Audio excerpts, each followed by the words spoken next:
नमस्कार, मैं हूं आपके साथ मयंक। आज 15 अप्रैल है और हॉर्मूज में फंस चुके हैं सैकड़ों जहाज। इसके बाद डोनाल्ड ट्रंप का हॉर्मूज को लेकर क्या प्लान है और इसके साथ ही ईरान की क्या तैयारी है, इन तमाम मुद्दों पर चर्चा होगी। और बीती रात कहां कहां क्या क्या हमले हुए हैं, क्या हालात हैं इजराइल में, लिबनान में, इन सब मुद्दों पर चर्चा होगी। लेकिन सबसे पहले मैं बात करना चाह रहा हूं हॉर्मूज को लेकर, जहां एक बड़ा खतरा मंडरा रहा है ईरान के आसपास। देखिए, जो हालात हैं आप सब जानते हैं। हॉर्मूज की जिस तरह से नाकाबंदी की गई है, 16 से 17 डिस्ट्रॉयर्स आसपास मौजूद हैं अमेरिका के।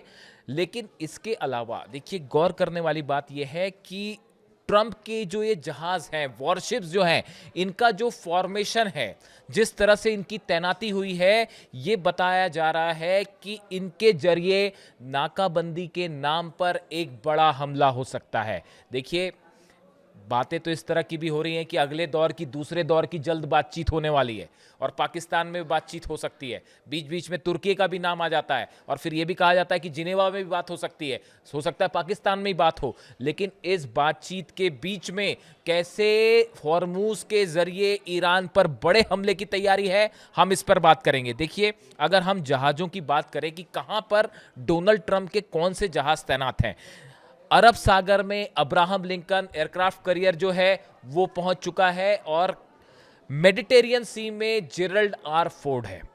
इसके बेहद ही करीब जॉर्ज डब्ल्यू बुश। ये 3 एयरक्राफ्ट करियर हैं जो इस समय ईरान के आसपास तैनात हैं।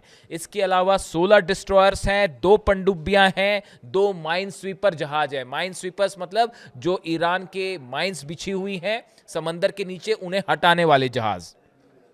इसके अलावा USS Tripoli, USS Orleans, USS Rushmore, ये 3 और डिस्ट्रॉयर्स हैं जो मौजूद हैं आसपास ओमान की खाड़ी में, अरब सागर में, हॉर्मूज के बेहद करीब। देखिए, जो सोर्सेस से जानकारी आ रही है कि जो एयरक्राफ्ट कैरियर है अब्राहम लिंकन समेत कई डिस्ट्रॉयर्स हैं जो सिर्फ 200 किलोमीटर की रेंज में हैं, ईरान की सीमा से सिर्फ 200 किलोमीटर दूर हैं। अब गौर करिए, इस बात को समझिए जरा। जब जंग हो रही थी तब कोई भी डिस्ट्रॉयर, कोई भी जहाज 1000 किलोमीटर की रेंज में भी नहीं आ पा रहा था। और जेरल्ड आर फोर्ड और अब्राहम लिंकन का तो ईरान ने वो हाल कर दिया था कि उसे पीछे खींचना पड़ा था, हिंद महासागर तक ले आया गया था। अरब सागर भी छोड़ना, ओमान की खाड़ी छोड़ा, अरब सागर और काफी पीछे तक लाना पड़ गया था। लेकिन अब सीज फायर के बाद हालात ये हैं कि जंग तो रुकी हुई दिख रही है, लेकिन सब के सब जहाज बेहद करीब पहुंच गए हैं ईरान के। क्या ये धोखे से बड़े हमले की तैयारी है? आप मेरी राय माने तो ये फॉर्मेशंस बता रहा है। देखिए, इस बात को समझिए, जो पॉइंट मैं आपके सामने रखना चाह रहा हूं। जब एयर कॉम्बैट होता है, 2 देशों के जहाज जब आपस में लड़ते हैं, तो उनमें जहाजों का जो फॉर्मेशन होता है वो ये तय करता है कि किस तरह जंग, किस तरफ जंग जाएगी, कौन सा देश जीतेगा, किसके एयरप्लेन्स जो है वो फाइटर जेट्स जो है किसके भारी पड़ेंगे। बिल्कुल इसी तरह समंदर में जिस तरह से ये जहाजों का फॉर्मेशन है, ये बता रहा है किसी भी वक्त हमले हो सकते हैं। और सुनिए, वॉल स्ट्रीट जर्नल क्या कह रहा है कि ये जो नाकाबंदी की गई है, अगर इसको पूरी तरह से लागू करना है तो ये ईरान के साथ जंग के बिना ये नाकाबंदी हो ही नहीं सकती। देखिए, जो सैकड़ों जहाज फंस गए हैं, उन पर अगर उनको अमेरिका रोकना चाहता है तो इसके लिए ईरान की सेना से, ईरान की नेवी से, ईरान के जहाजों से सीधी टक्कर जरूरी होगी। ये वॉल स्ट्रीट जर्नल का दावा है। देखिए, और इसके लिए नाकाबंदी, बिना जंग किए नाकाबंदी का कोई मैकेनिज्म नहीं है ट्रंप के पास। जो जहाज हैं वो ये बता रहे हैं जिस फॉर्मेशन में है। देखिए, मैं आपको सब जहाज, यूएसएस ट्रिपोली, कल मैं इसको फॉलो कर रहा था कि जो जानकारी आई है सैटेलाइट के थ्रू, उसमें कहां पर कौन सा जहाज तैनात है। जो यूएसएस ट्रिपोली है, ओरलियांस है, रशमोर है, ये सब जहाज हैं जिसमें टॉमहॉक मिसाइल्स हैं बड़ी संख्या में। इसके अलावा फाइटर जेट्स, जितने एयरक्राफ्ट करियर हैं उसमें फाइटर जेट्स हैं। और आप देखिए, जो खबरें आ रही हैं उसके मुताबिक डोनाल्ड ट्रंप का प्लान है 11 जो ईरान के पोर्ट हैं उन सबको एक साथ टारगेट किया जा सकता है, खास तौर पर ऐसे पोर्ट जहां से ईरान का ऑयल इंपोर्ट एक्सपोर्ट होता है। इमाम खुमैनी पोर्ट, बंदर अब्बास पोर्ट, जास्क, चाबहार, ये 4 पोर्ट हैं जिन पर किसी भी वक्त हमले की कोशिश हो सकती है। ये वो चारों जगह है। डोनाल्ड ट्रंप का ये कहना कि हम ऑयल इंटरेस्ट मेरा ईरान के ऑयल में है और ये 4 पोर्ट हैं जो अब अमेरिकी जहाज़ों के करीब है।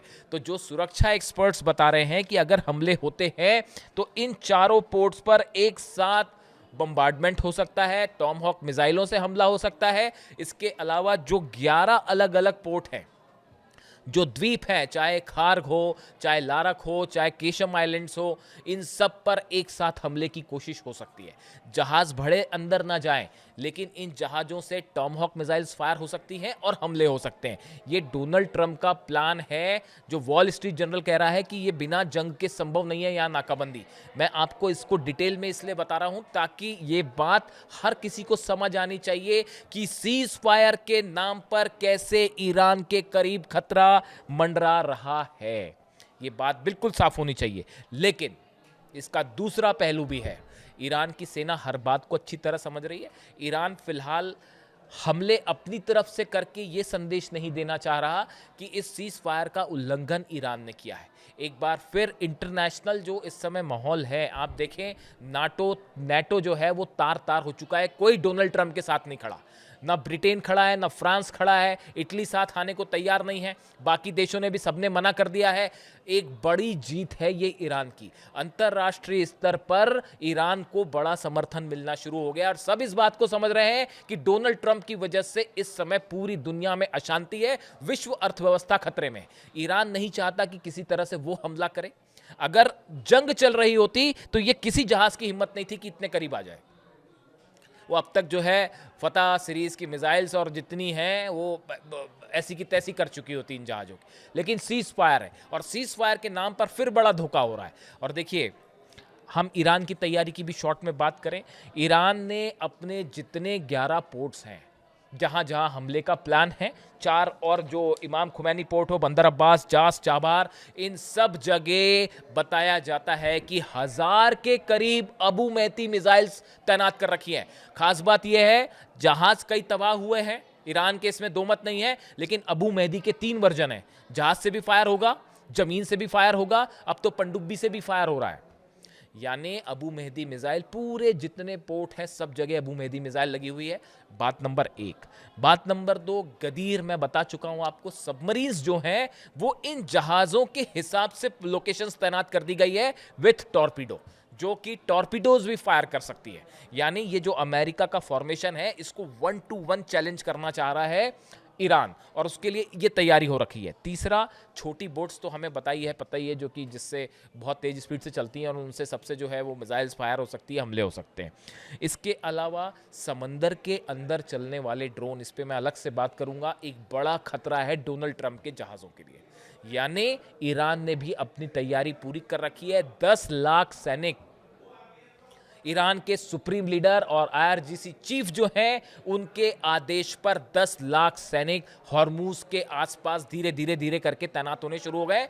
उसमें 2 लाख सैनिक जो है वो अटैकिंग मोड में हैं, जो कि इन आइलैंड्स के आसपास हैं, जो समुद्री किनारे हैं उस पर तैनात है, ताकि कोई अंदर आने की कोशिश ना कर सके। हवाई हमले होंगे वो देखा जाएगा।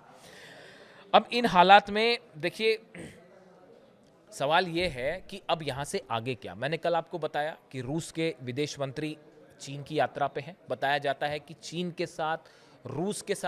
रूस और ईरान ने मिलकर एक बड़ा प्लान तैयार किया है और उस प्लान को लेकर ये भूमिका तय की गई है कि अगर डोनाल्ड ट्रंप अपनी नाकेबंदी को नहीं हटाते हैं तो उस सूरत में क्या करना है, उसका प्लान तैयार किया गया है। दूसरा, डोनाल्ड ट्रंप को कैसे मजबूर करके ये नाकेबंदी हटाई जाए। देखिए, एक बड़ी चीज निकल के ये आ रही है कि चीन की तरफ से बताया जा रहा है, सोर्सेस से ये खबर है कि अगर चीन के ऑयल बिजनेस को नुकसान पहुंचाते हैं डोनाल्ड ट्रंप, तो ऐसी स्थिति में जो रेयर अर्थ मटेरियल है जो अमेरिका को सप्लाई करता है चाइना, उसको पूरी तरह से रोक देगा। जब टैरिफ लगे थे तब भी चीन ने यह कदम उठाया था और अब एक बार फिर यही कदम उठा सकता है और अमेरिका की अर्थव्यवस्था पूरी तरह से चरमरा जाएगी। रेयर अर्थ मटेरियल वो चीज होती है जो कि बहुत इंपॉर्टेंट जो चीजें हैं, खासकर वॉर से जुड़ी तमाम जो चीज़ें होती हैं उसको बनाने में काम आता है। बहुत सारी स्ट्रैटेजिक इस्तेमाल की जो चीज़ें होती हैं उसको बनाने में काम आते हैं।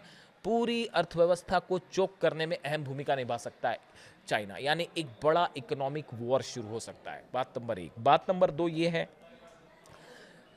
रूस की तरफ से ये कहना, देखिए इस बात को समझिए, रूस का ये कहना कि ईरान ने अपने एटम बम का इस्तेमाल कर लिया है और वो हॉर्मूज को एटम बम कह रहे हैं बंद करके।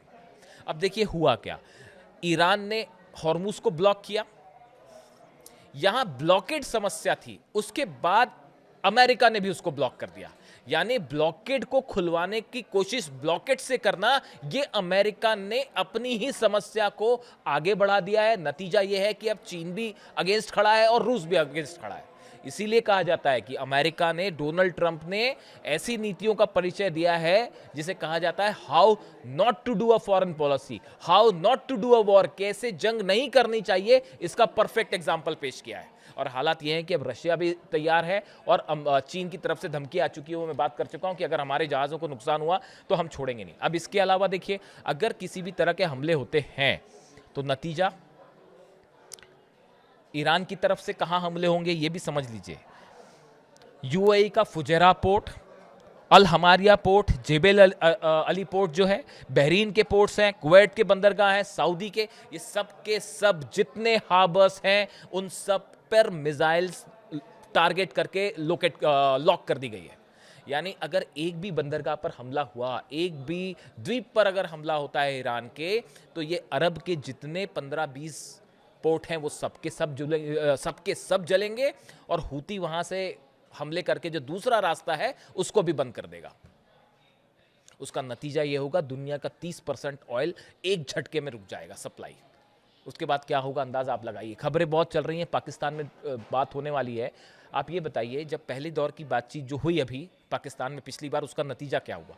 उसके बाद जो खबरें आई ईरान में के जो उसमें शामिल थे प्रतिनिधि, उनकी तरफ से बताया गया कि कैसे उनको अपने जहाज का डायरेक्शन चेंज करके ईरान पहुंचना पड़ा, मशहद में लैंड करना पड़ा। तेहरान जो है बस कारों से पहुंचे वो, क्योंकि इजराइल हमले कर सकता था। जब बातचीत हो रही थी उसी दौरान 2 वॉरशिप्स जो है वो हॉर्मूज में घुसने की कोशिश कर रहे थे। ऐसे हालात में कैसे बात की जाए अमेरिका से, और क्या अमेरिका पर विश्वास करना चाहिए, मैं आप पे छोड़ता हूं। इसीलिए ईरान की सेना के प्रमुख कह रहे हैं, आईआरजीसी चीफ कह रहे हैं कि अब कोई बात नहीं होनी चाहिए अमेरिका से। इसीलिए वो कह रहे हैं कि अमेरिका से अब बातचीत नहीं होनी चाहिए, किसी भी बात पर भरोसा नहीं किया जा सकता। और भरोसा किस बात का? क्या आप यूरेनियम छोड़ देंगे? ईरान कतई यूरेनियम, बात आके फिर वहीं खड़ी है। आप अगर देखिए, डोनाल्ड ट्रंप को वक्त चाहिए, और जैसे जैसे वक्त बीतता जा रहा है अमेरिका ने अपनी फोर्सेस को फिर से अलाइन करके जमा कर लिया है। जो नुकसान हुआ था, पैट्रियट सिस्टम लाए जा रहे हैं, नए फौजी लाए जा रहे हैं, नए एयरक्राफ्ट आ रहे हैं। इस बात को समझिए, ये जितने दिन का सीज फायर था, ये जंग रुकने की दिशा में नहीं, एक बड़े हमले की तरफ मामला आगे बढ़ रहा है जो ईरान के लिए नुकसानदेह है। ईरान ने बड़ा लीड बना लिया था और बुरी तरह से अमेरिका तबाह था। 16-17 बेसिस तबाह थे पूरी तरह से। सब जहाज जो है वो जिब्राल्टर फोर्ट में तो आग लगी थी, आपको पता ही है उसका क्या हाल था, और फिर दुरुस्त करके लाया गया है। पूरी तरह से अमेरिका की सेना की रणनीति को तहस नहस कर दिया था ईरान ने 40 दिनों के अंदर। लेकिन अब ये सीज फायर के दौरान एक बड़ी जंग की तैयारी है, मानो इस बार समंदर में करबला होने वाला है, इसीलिए ये बात कही मैंने। तो ये बड़ा सावधान रहने की ज़रूरत है।